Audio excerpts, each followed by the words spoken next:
बोली दिव्य गुरु श्री आशुतोष महाराज जी की जय। श्री रामचंद्र भगवान की जय।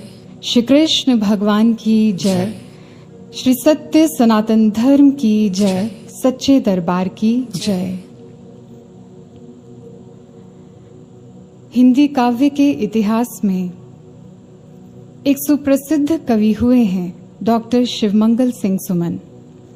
अपनी एक कविता में वो लिखते हैं, जीवन अपूर्ण लिए हुए पाता कभी खोता कभी, आशा निराशा से घिरा हंसता कभी रोता कभी, गति मति न हो अवरुद्ध इसका ध्यान आठों याम है, चलना हमारा काम है, चलना हमारा काम है। इस विशद विश्व प्रहार में किसको नहीं बहना पड़ा, सुख दुख हमारी ही तरह किसको नहीं सहना पड़ा, फिर व्यर्थ क्यों कहता फिरूं मुझ पर विधाता वाम है, चलना हमारा काम है, चलना हमारा काम है। गुरु भाइयों और बहनों, ये बात बिल्कुल सटीक है कि हम सबके जीवन में कोई ना कोई अपूर्णता है। सुख दुख, लाभ हानि, खोना पाना हम सबके जीवन का अभिन्न अंग है।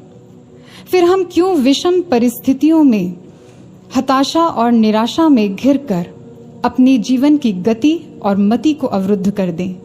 फिर हम क्यों इन सब कुछ के लिए ईश्वर पर व्यर्थ दोषारोपण करें? क्योंकि दोष तो इसमें ईश्वर का भी नहीं है, तो फिर किसका है? हमारे जीवन के सुख दुख, बाधाओं के लिए, व्याधियों के लिए कौन जिम्मेदार है? कौन है जो इसके पीछे कारण बनकर खड़ा है? आइए इसको जानते हैं। एक बार एक कंपनी के एम्प्लॉइज जब अपने ऑफिस पहुंचे तो उन्होंने अपने सामने दरवाजे पर लगे एक नोट को पढ़ा। उस नोट पर बड़े बड़े अक्षरों में लिखा था कि जो व्यक्ति आज तक आपके और आपकी कंपनी की उन्नति के मार्ग में बाधा बनता आ रहा था, उनका देहांत हो गया है। He has passed away and you all are invited to join his funeral. सभी को उस व्यक्ति की अंत्येष्टि में एकत्रित होना था। अपने सहकर्मी की मृत्यु का समाचार पाकर वो सभी थोड़ा दुखी तो हुए, लेकिन सभी के मन में एक और भाव ने जन्म लिया। सबने सोचा कि चलो ये तो ठीक ही हुआ कि अब वह व्यक्ति नहीं रहा, क्योंकि उसके रहते न जाने कब से हमारे विकास में बाधा उत्पन्न हो रही थी।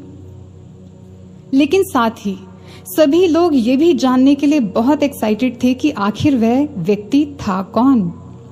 इसलिए सभी बड़ी जल्दी ही उस स्थान पर एकत्रित हो गए। वहां उन्होंने देखा कि एक कॉफिन रखा है, एक ताबूत रखा है।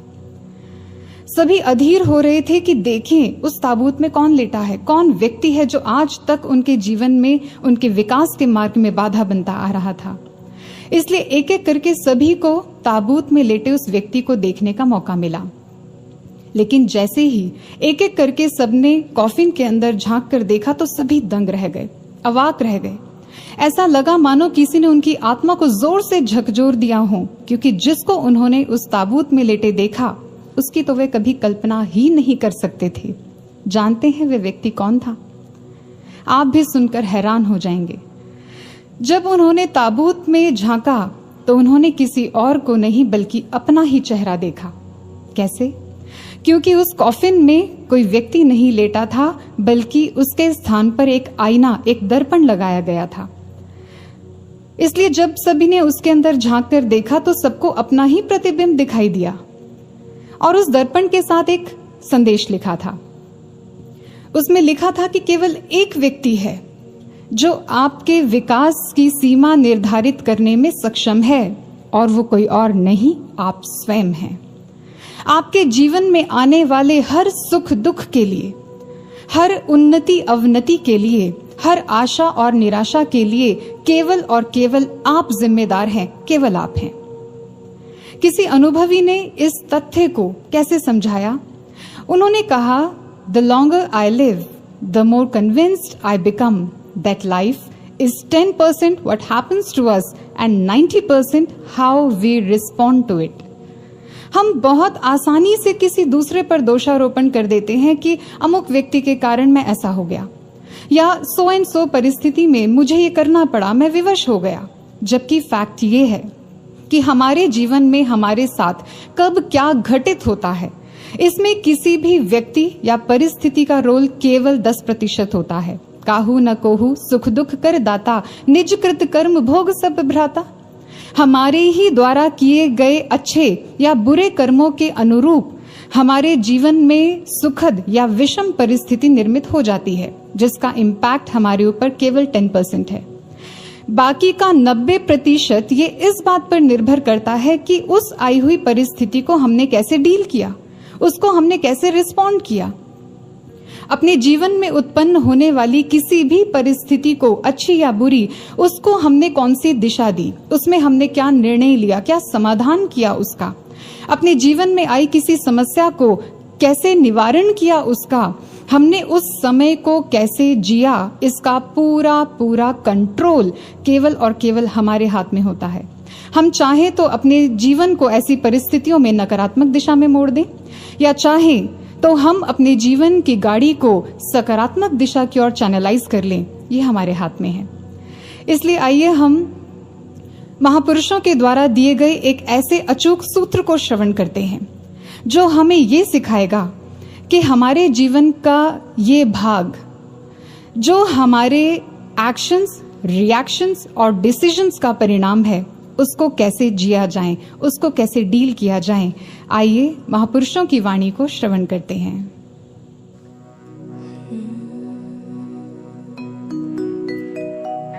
कोटि विघ्न संकट विकट,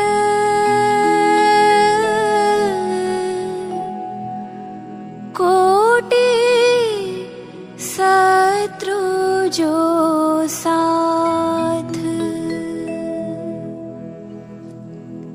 तुलसी बल नहीं करी सके,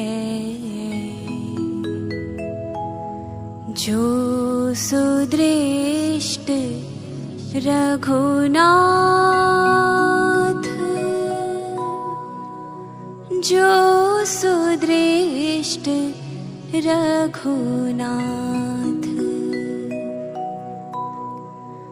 कबीर क्या मैं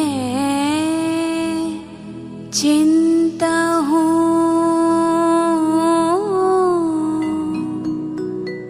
मम चिंते क्या हो,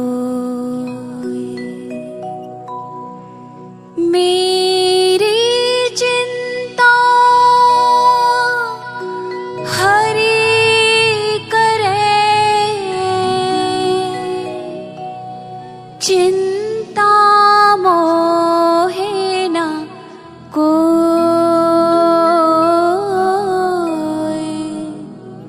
चिंता मोहे न कोई।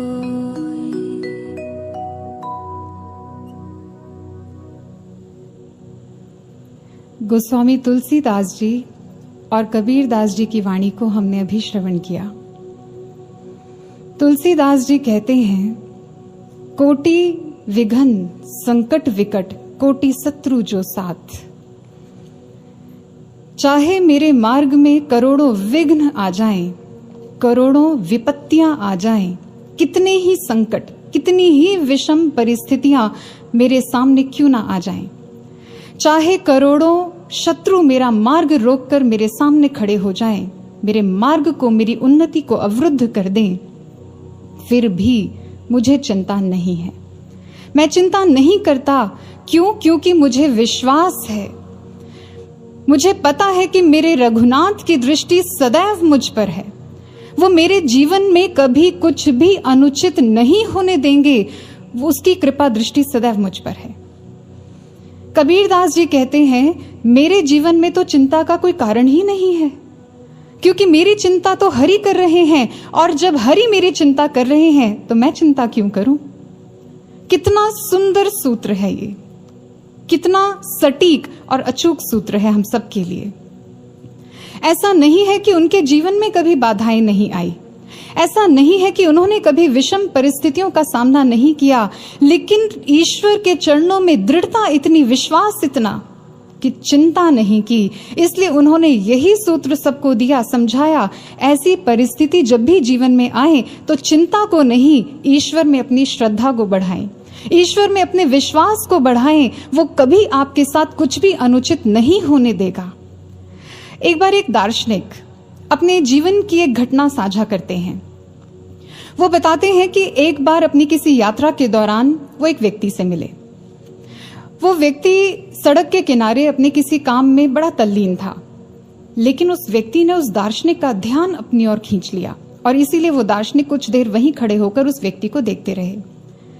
वो व्यक्ति काम तो बड़ा साधारण सा कर रहा था, लेकिन उस साधारण से दिखने वाले काम को करने में भी उसको बहुत असुविधा महसूस हो रही थी।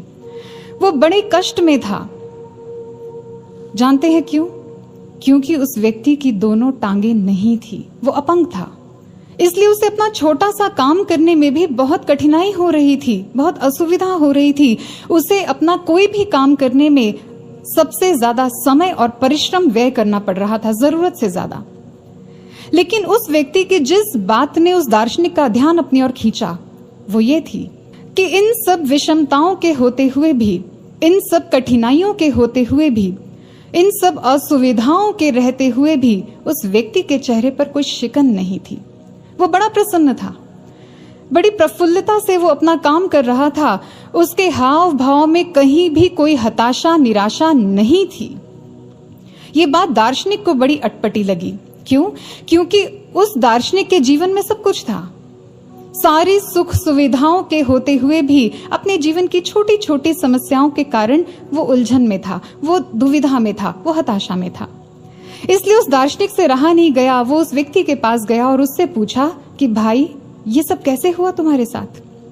उस व्यक्ति ने बड़े मस्ती के अंदाज में उस दार्शनिक को उत्तर दिया। उसने कहा कि सर, कुछ भी तो नहीं हुआ, मैं तो बचपन से ऐसा हूं। उस दार्शनिक ने थोड़ा दुख जाहिर किया और उससे पूछा कि फिर तुम्हारा ख्याल कौन रखता है? उस व्यक्ति ने कहा बड़ी कृतज्ञता के भाव से, मेरी माँ और उससे भी पहले मेरा भगवान मेरा ध्यान रखते हैं, क्योंकि ईश्वर से भी अधिक और बेहतर ध्यान कोई और रख सकता है क्या? इस पर दार्शनिक ने उससे ऐसा प्रश्न किया। उसने कहा कि फिर तुमने अपने भगवान से कभी प्रश्न नहीं किया? तुमने अपने भगवान से कभी शिकायत नहीं की कि उसने तुम्हें पांव क्यों नहीं दिए? कितना अच्छा होता कि अगर तुम्हारे पास भी पांव होते, तुम्हारा जीवन भी कितना सहज होता। क्या तुमने नहीं पूछा कभी? उस व्यक्ति ने दार्शनिक के इस प्रश्न का उत्तर एक प्रश्न से दिया। उसने पूछा कि सर, क्या आपको कभी कमी महसूस नहीं होती कि आपके पास पंख नहीं है? कितना अच्छा होता अगर आपके पास भी पंख होते, आप भी पक्षियों की तरह पंख लगाकर उड़ते। एक स्थान से दूसरे स्थान पर जाने में आपको कोई असुविधा नहीं होती। आपको अपनी यात्राओं के लिए घंटों प्लेन के इंतजार में नहीं खड़े होना पड़ता। क्यों सर? नहीं होती ना कोई कमी महसूस, कोई असुविधा महसूस नहीं होती? ठीक इसी तरह मुझे भी इन असुविधाओं के रहते हुए भी कोई असुविधा महसूस नहीं होती, क्योंकि मैं जानता हूं कि मेरे ईश्वर ने मुझे जो कुछ भी दिया है वो मेरे लिए सर्वोत्तम है, और आगे भी वो जो कुछ देगा वो मेरे लिए सर्वश्रेष्ठ होगा, कल्याणकारी होगा, ये मैं जानता हूं। गुरु भाइयों और बहनों, ऐसा नहीं है कि उस व्यक्ति के ऐसा कहने से उसके जीवन की समस्याएं खत्म हो गई या उसकी प्रॉब्लम्स थी ही नहीं, ऐसा नहीं है। लेकिन उसके देखने का नजरिया बदल गया, और दृष्टिकोण के बदलते ही उसके भीतर उत्साह ने जन्म लिया, उसके भीतर प्रसन्नता ने जन्म लिया, पॉजिटिविटी का संचार हुआ और उसका जीवन बदल गया। इसलिए किसी ने बहुत सुंदर ये बात समझाई है। उन्होंने कहा, in trouble to be troubled is to have your trouble doubled. अगर आप अपने जीवन में आई किसी समस्या को लेकर व्यथित हैं, चिंतित हैं, विचलित हैं, अधीर हैं, तो सावधान हो जाइए, क्योंकि ऐसा करके आप अपने जीवन की समस्याओं को कम नहीं कर रहे, उसे खत्म नहीं कर रहे, बल्कि और बढ़ा रहे हैं, उसे डबल कर रहे हैं। चिंता चिता समा प्रोक्ता बिंदु मात्रंग विशेषता, सजीवम दहते चिंता निर्जीवं दहते चिता। हमारे शास्त्रों में महापुरुषों ने हमें समझाया है। उन्होंने कहा कि चिंता और चिता में कोई अंतर नहीं होता, कोई भेद नहीं है। हाँ, एक फर्क है केवल बिंदु का फर्क है, इसके अतिरिक्त कोई भेद नहीं है, दोनों का कार्य भी एक ही है। लेकिन जहां चिता एक मनुष्य को मृत्यु के उपरांत भस्म करती है, वहीं चिंता उसे जीते जी मार डालती है, उसे जीते जी जला देती है, उसकी सारी पॉजिटिविटी, उसकी क्रिएटिविटी को खत्म कर देती है, उसकी ऊर्जा, उसके उत्साह, उसकी प्रसन्नता, सब कुछ को नष्ट कर देती है, उसकी सूझबूझ, उसके विवेक को खत्म कर देती है। यह है चिंता। इसलिए आपको अपने जीवन में कभी भी ऐसा लगे कि अब आप अपने जीवन की समस्याओं के पहाड़ की ऐसी चोटी पर खड़े हैं जहां से अब एक कदम भी आगे बढ़ाना असंभव है, अब आप एक कदम भी यदि आगे बढ़ाएंगे तो गिर जाएंगे, टूट जाएंगे, बिखर जाएंगे, ऐसे में भी आप चिंता नहीं करें, आप घबराइए नहीं, आप ईश्वर पर विश्वास रखिए, वो आपको गिरने नहीं देगा। और यदि आप गिरने भी लगे हैं तो आप हौसला रखिए, वो आपको थाम लेगा। और यदि वो आपको थाम भी नहीं रहा है तो समझ लीजिए कि वो आपको उड़ने की शक्ति दे रहा है, वो आपको उड़ना सिखा रहा है। कोई ना कोई योजना तो उसकी है हमारे लिए, कुछ ना कुछ तो वो सोच रहा है हमारे लिए, क्योंकि वो कुछ भी अकारण नहीं करता। लेकिन अपने दृष्टिकोण को बदलेंगे तो हम स्पष्ट देख पाएंगे वो चाहता क्या है। एक बार गुरुदेव श्री आशुतोष महाराज जी के पास एक गुरु भाई आए।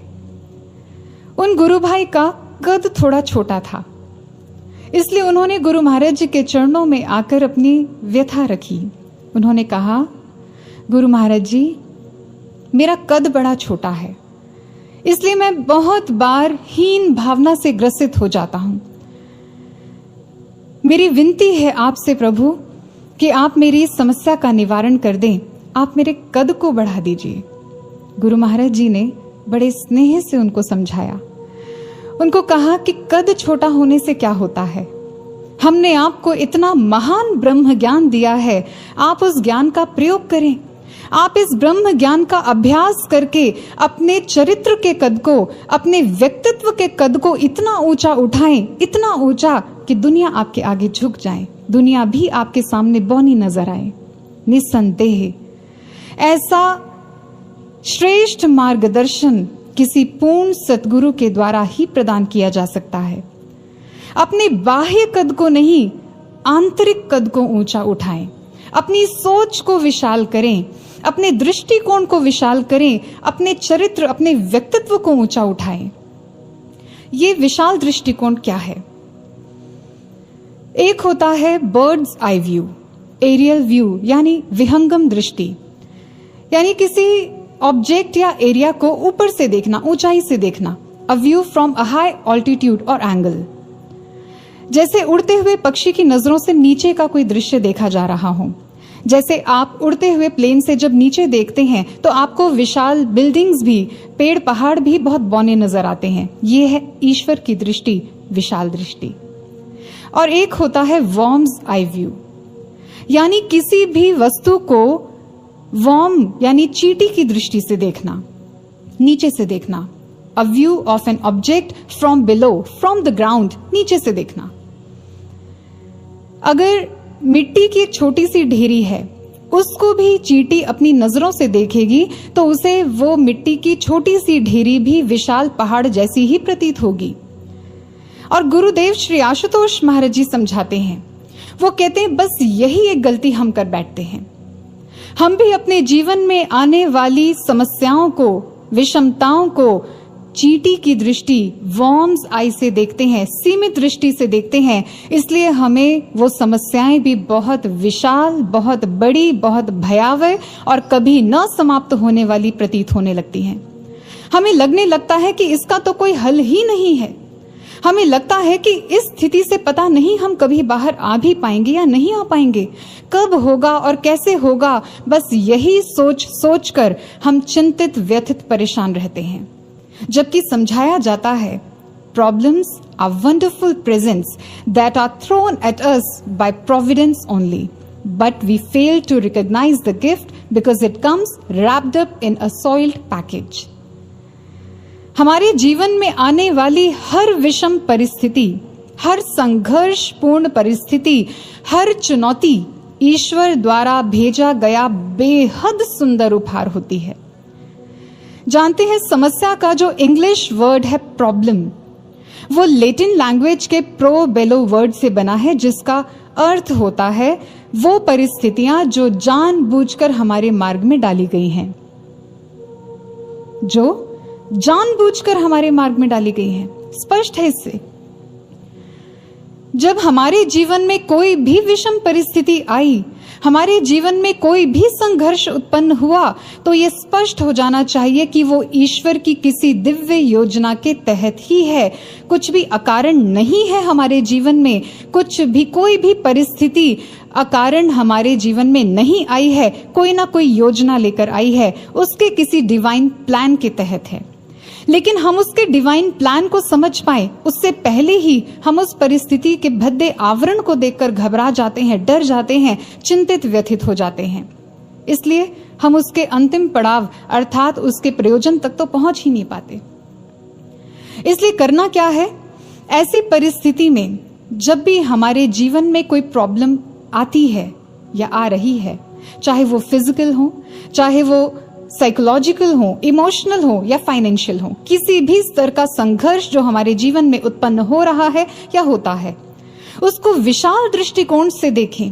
फिर हम स्पष्ट रूप से समझ पाएंगे कि ईश्वर इन परिस्थितियों में रखकर, इन चुनौतियों का सामना करवाकर, इन संघर्षों को देकर आपके कौन से गुण को निखारना चाहता है, आपको क्या बना देना चाहता है, आपको क्या सिखाना चाहता है, ये स्पष्ट हो जाएगा।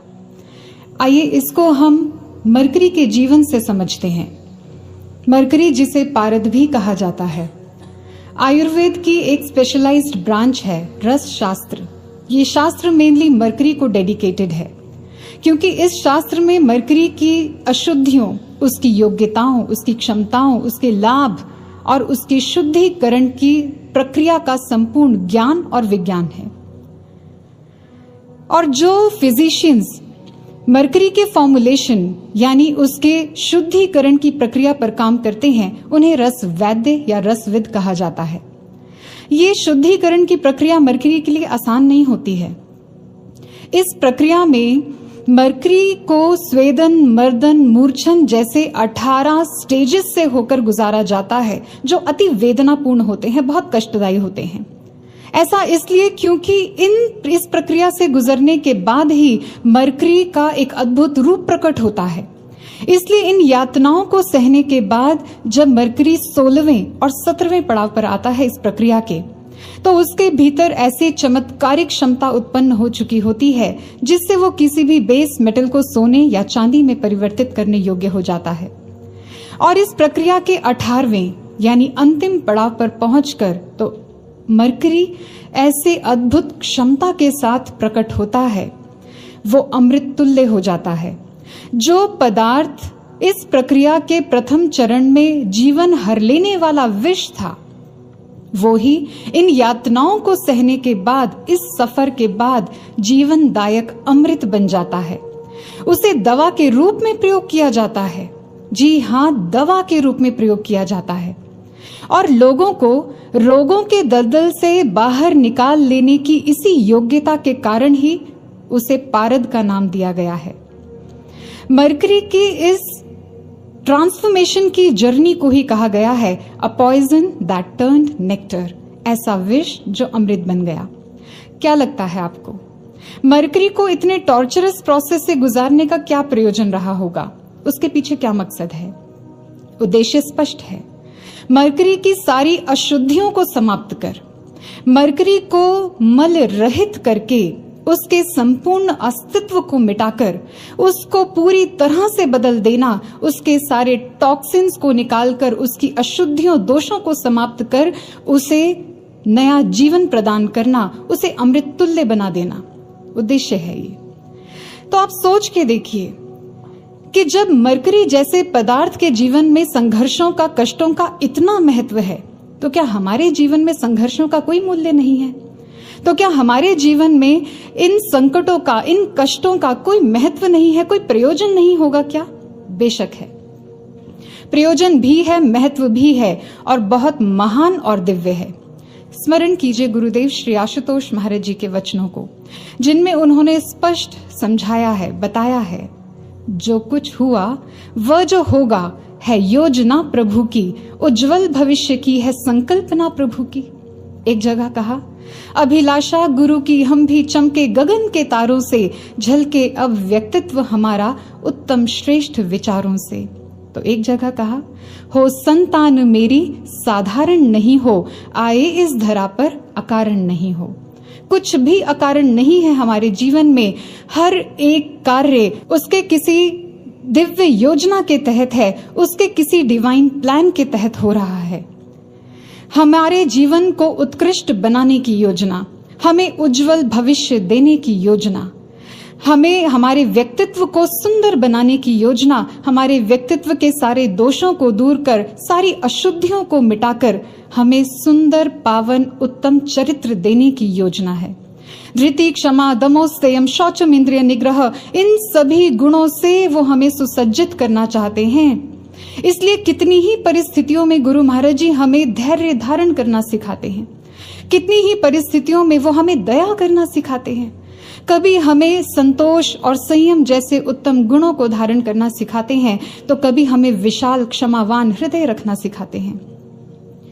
आप जानते हैं कि जितनी कठिन ये प्रक्रिया मरकरी के लिए होती है, उतनी ही कष्टप्रद उसे विष से अमृत बनाने वाले रस वैद्यों के लिए होती है।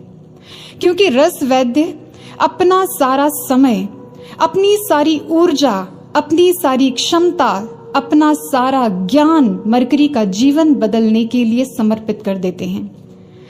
कुछ ग्राम्स मरकरी के फॉर्मुलेशन के लिए भी कई महीनों का समय लग जाता है, लेकिन इस पूरे अंतराल में, इस पूरे पीरियड में रस वैद्य धैर्य धारण करके हर पल उसमें आने वाले बदलावों और उसकी आवश्यकताओं के प्रति सजग रहते हैं।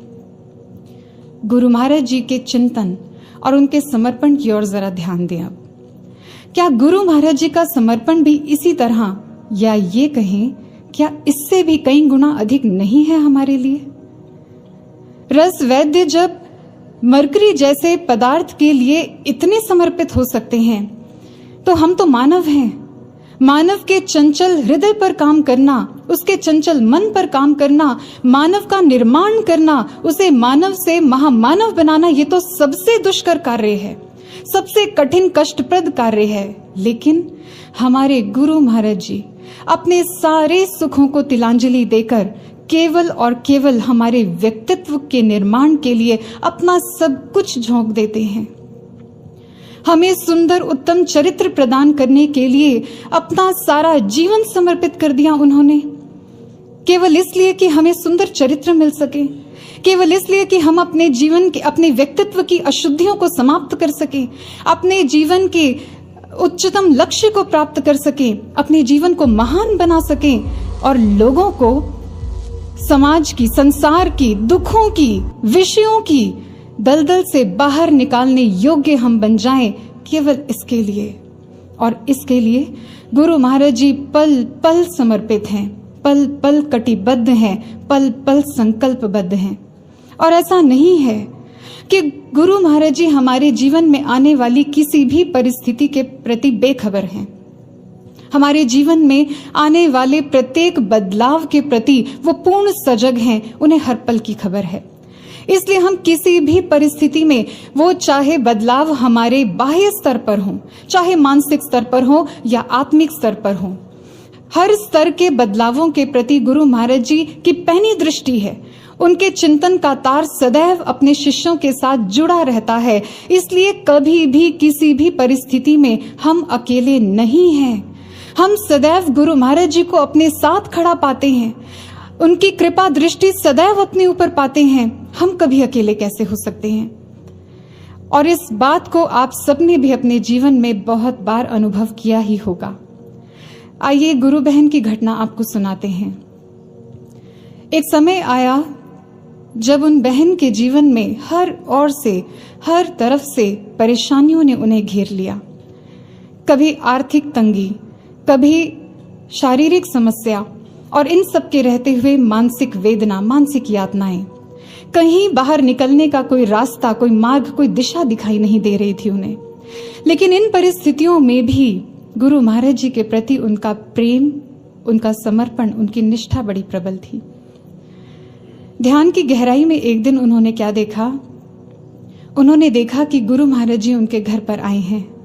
केश खुले हुए, सफेद वस्त्रों में, शॉल लपेटे हुए गुरु महाराज जी मुस्कुराते हुए उनके घर पर, उनके सामने खड़े हैं।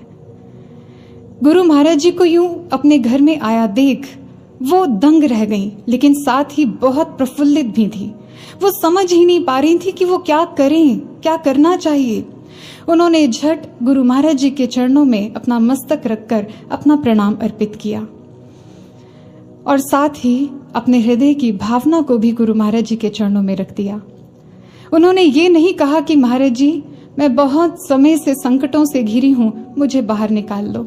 उन्होंने ये भी नहीं कहा कि महाराज जी मेरे जीवन में बहुत दुख हैं, आप मेरे दुखों को दूर कर दीजिए। ऐसा कुछ भी नहीं मांगा, ऐसा कुछ नहीं कहा। बल्कि उन्होंने कहा कि हे गुरु महाराज जी, आप यूं ही सदा सदा अपने चरणों से हमें जोड़ के रखना, इनसे कभी अलग मत होने देना, इनसे कभी दूर मत होने देना। और जानते हैं, भक्त की इस भावना को, इस प्रार्थना को सुनकर हमारे करुणा वत्सल गुरुदेव ने क्या किया? उन्होंने भी उनकी पीठ को थपथपाकर प्रसन्नता से आशीर्वाद दे दिया और बोले, ऐसा ही होगा। और अब जब वो गुरु बहन महाराज जी को प्रणाम करने के बाद खड़ी हुई तो एक टक महाराज जी को निहारती रही। वो ये भूल ही गई कि गुरु महाराज जी कब से खड़े हैं, उन्हें बैठने के लिए कोई स्थान देना चाहिए। इसलिए गुरु महाराज जी स्वयं ही उस कमरे में लगे बिस्तर को व्यवस्थित करने लगे, अपने बैठने का स्थान बनाने लगे। जब उन्होंने ये देखा तो उन्हें लगा कि ये क्या हुआ, महाराज जी ये क्या कर रहे हैं, ये तो मुझे करना चाहिए। इसलिए वो तुरंत आगे बढ़कर उस बिस्तर पर बिछी चादर को व्यवस्थित करने लगी। लेकिन अचानक उनकी दृष्टि गई उस कमरे की दीवारों पर, आसपास बिखरे सामान पर, जो बहुत दयनीय अवस्था में था। उन सबको देखकर उनके मन में एक भाव जागा और उन्होंने हाथ जोड़कर नम आंखों से गुरु महाराज जी से प्रार्थना की। उन्होंने कहा, महाराज जी आप यहाँ मत रहिए, ये घर आपके योग्य नहीं है, यहाँ तो आपकी सेवा भी ठीक से नहीं हो पाएगी, आप यहाँ से चले जाइए। आप किसी संपन्न प्रेमी भक्त के घर जाकर रह लीजिए, जहाँ आपको सुख सुविधाएं प्राप्त हो सके। आप नूर महल चले जाइए, आप दिव्य धाम चले जाइए, लेकिन महाराज जी यहाँ मत रहिए, यहाँ आपको बहुत कष्ट होगा। हमारे करुणा वत्सल गुरुदेव अपने भक्त की पीड़ा को देखकर अपने निजी सुखों का कहाँ ध्यान रखते हैं। इसलिए उन्होंने क्या कहा? उन्होंने कहा, मैं क्यों चला जाऊं यहाँ से, तुझे इन दुखों और तकलीफों में अकेला छोड़कर मैं कैसे चला जाऊं, मैं तो यहीं रहूंगा हर पल तुम्हारे साथ।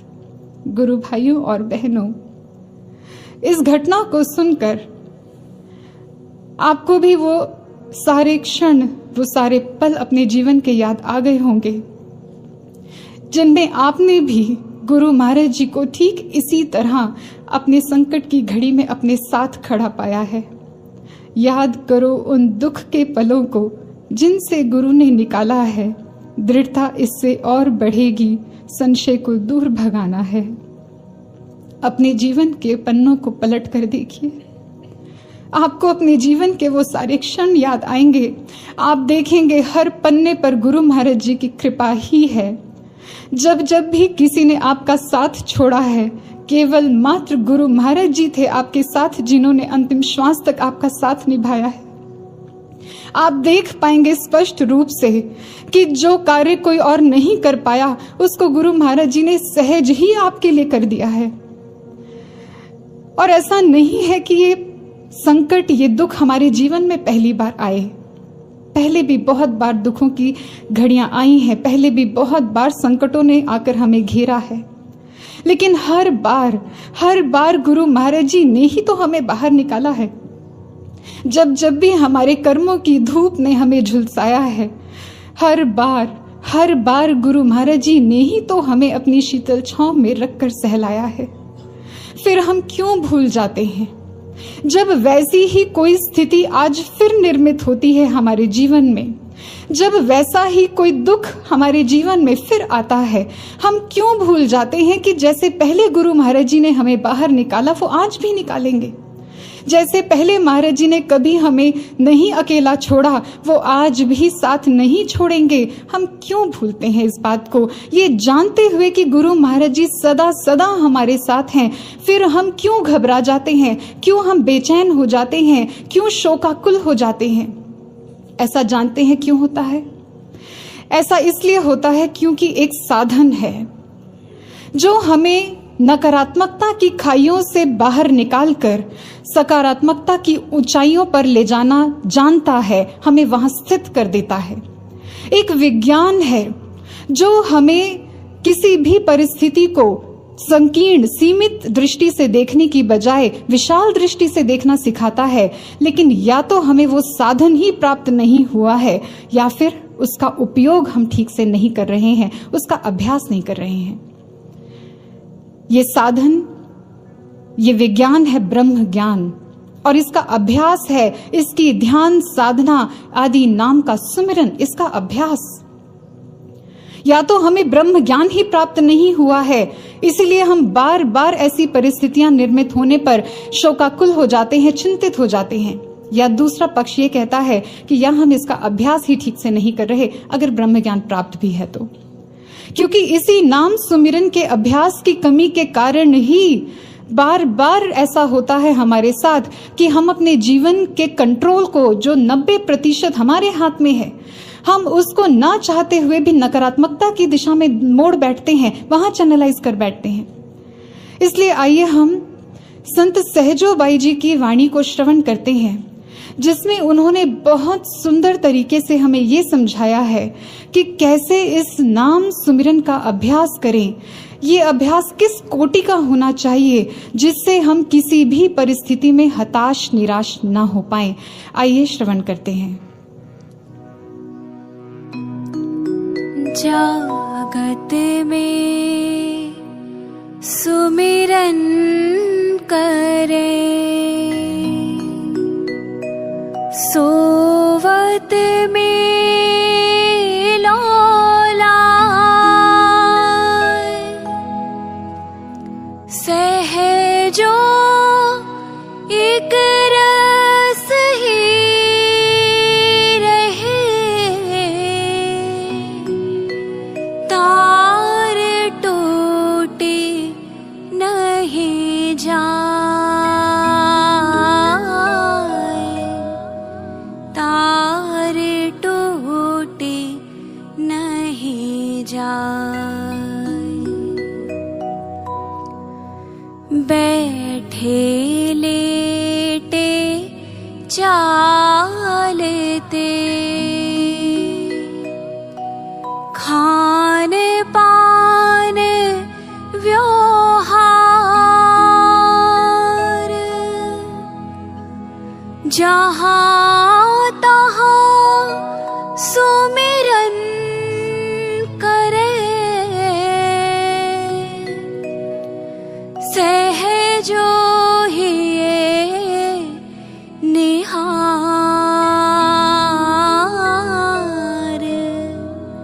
सहजो ही निहार।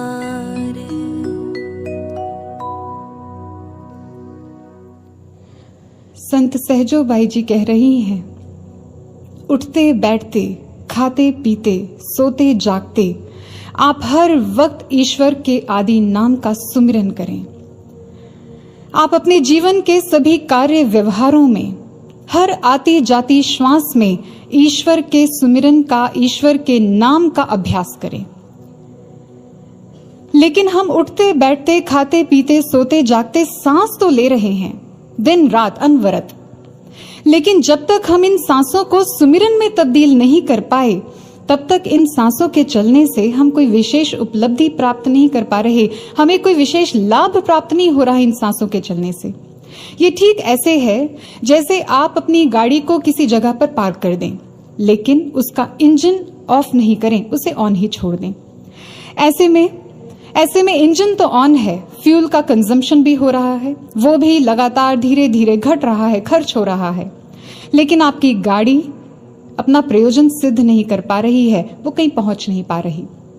ठीक इसी तरह दिन रात हमारी सांसें तो चल रही हैं, अनवरत निरंतर दिन रात, लेकिन ये जो बार बार पल प्रतिपल घट रही हैं, हमारे खाते में से इनकी गिनती कम भी होती जा रही है, लेकिन क्या फायदा, ये अपना प्रयोजन सिद्ध नहीं कर पा रही हैं।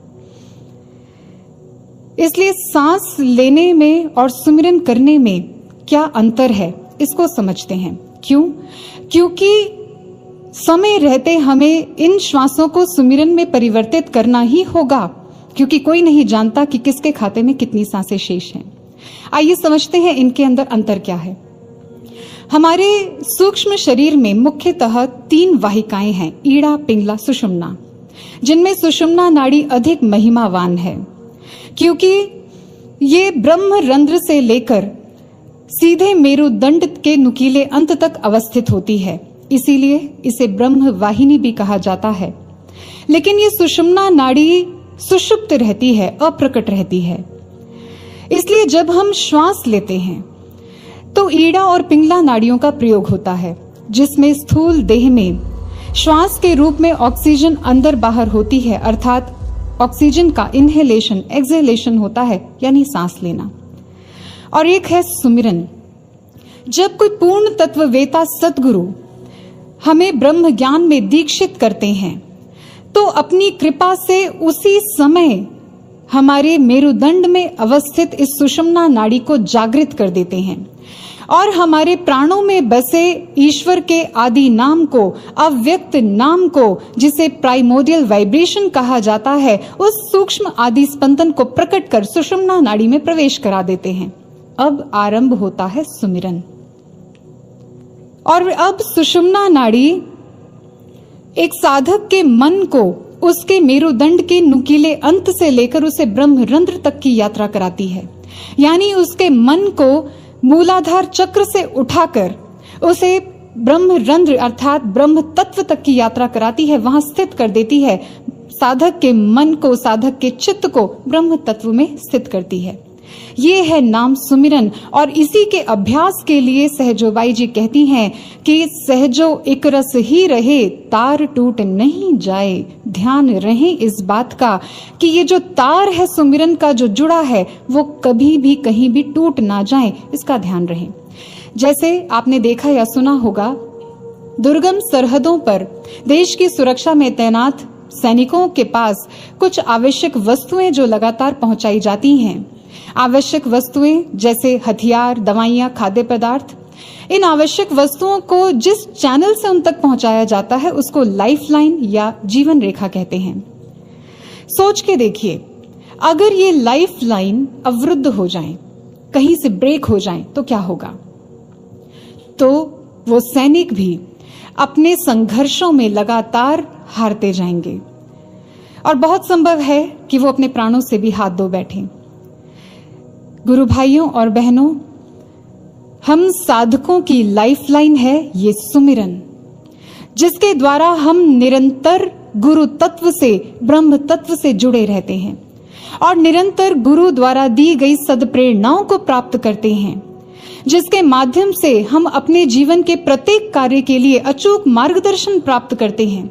हम किसी भी परिस्थिति में उत्साह, उमंग, उल्लास, प्रसन्नता, आनंद जैसे पॉजिटिव हायर एनर्जीज में बने रहते हैं, उसको हमेशा प्राप्त करते रहते हैं। सोच के देखिए, यदि ये सुमिरन का प्रवाह टूट जाए, यदि ये लाइफलाइन हमारी ब्रेक हो जाए, तो क्या होगा? तो हम भी अपने जीवन के युद्धों में हार जाएंगे।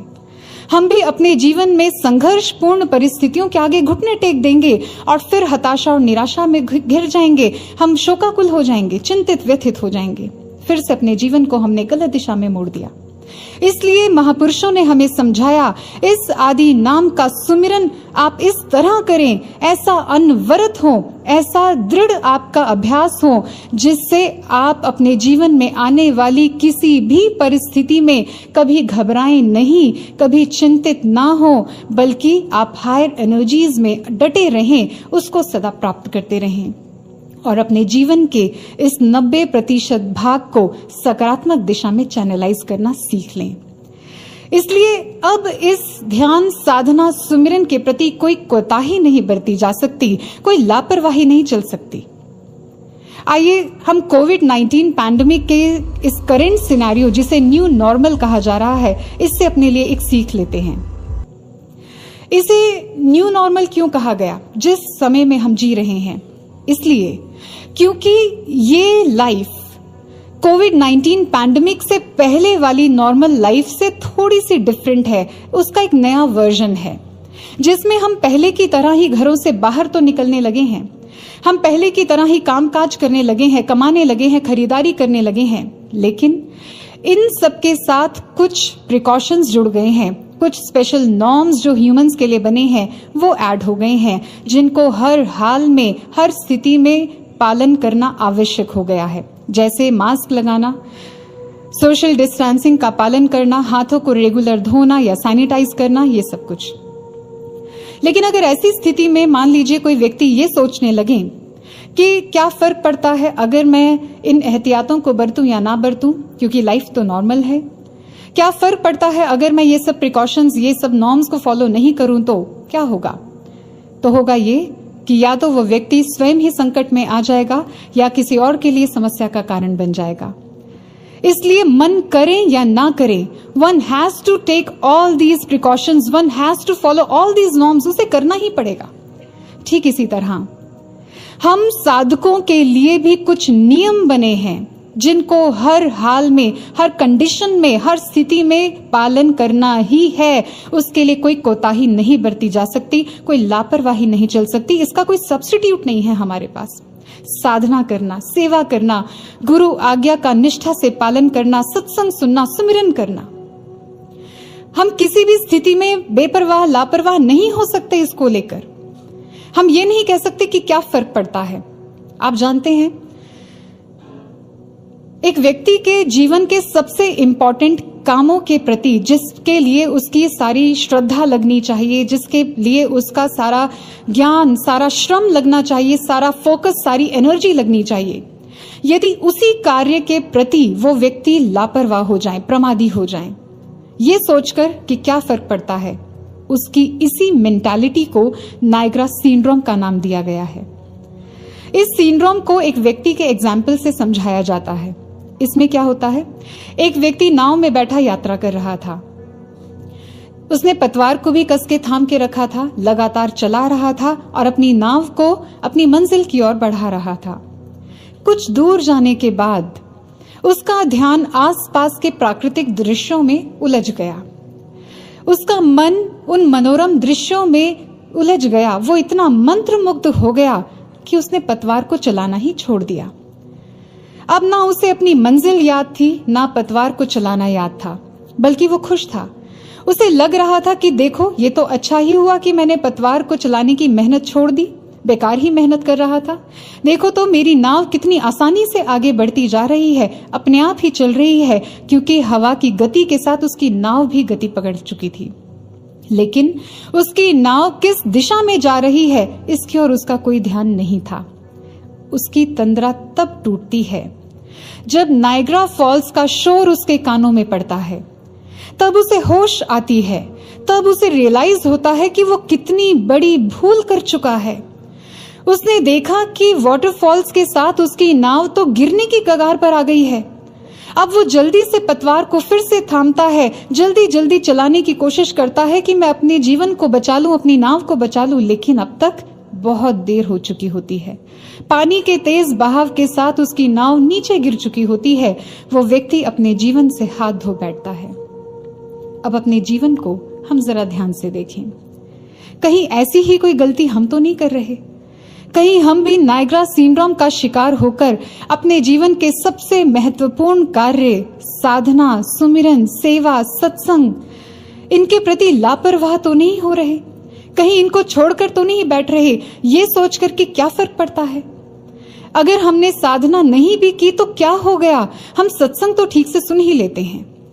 अगर हम एक बार सत्संग नहीं भी सुन पाए तो क्या फर्क पड़ता है, क्या हो गया, क्योंकि जब YouTube पे अपलोड होगा हम तब सुन लेंगे। क्या फर्क पड़ता है अगर हम इस समय में हम सेवा नहीं कर पा रहे हैं, जब भविष्य में कभी मौका मिलेगा तब कर लेंगे। अगर ऐसी सोच हमारे भीतर जन्म ले रही है तो सावधान होने की आवश्यकता है। कहीं ऐसा ना हो कि हम भी इसी लापरवाही के कारण अपने जीवन को निम्नताओं की, नकारात्मकता की खाइयों में गिरा दें, जिसके बाद अपने जीवन को फिर से संभाल पाना असंभव हो जाए। कहीं ऐसा ना हो, इसलिए सजग रहें। हम ध्यान रखें कि हमारे जीवन की दिशा किस ओर है, और साधना, ध्यान, सुमिरन, सत्संग की पतवार को कसकर थाम के रखिए, उसे लगातार चलाते रहिए, ताकि हम अपने उज्जवल भविष्य की ओर बढ़ सकें, ताकि हम अपना सुंदर उत्तम चरित्र निर्मित कर सकें, ताकि हम अपने जीवन को उत्कृष्टता की ओर लेकर जा सकें, क्योंकि यही तो हमारा भविष्य है। और इसी के लिए गुरु महाराज जी ने ये पतवार हमारे हाथों में थमाई है, बड़ी ही उम्मीदों के साथ। इसलिए आइए हम गुरु महाराज जी के चरणों में यही प्रार्थना करते हैं कि महाराज जी हमें ऐसा विवेक प्रदान करें, गुरु महाराज जी हमें ऐसी शक्ति प्रदान करें कि हम ध्यान, साधना, सुमिरन जैसे इन ओजस्वी विचार जो हमें सत्संग के द्वारा प्राप्त होते हैं, इनसे जुड़े रहें निरंतर, और इसको थाम कर रखकर इस पर चलते हुए हम वो दिव्यता प्राप्त कर सकें, हम वो एनर्जी प्राप्त कर सकें, हम वो मार्ग प्राप्त कर सकें, वो क्षमता प्राप्त कर सकें कि जीवन की किसी भी परिस्थिति में हम चिंता मुक्त रह सकें, सदा आनंद में रह सकें, सदा आनंद में विचरण कर सकें।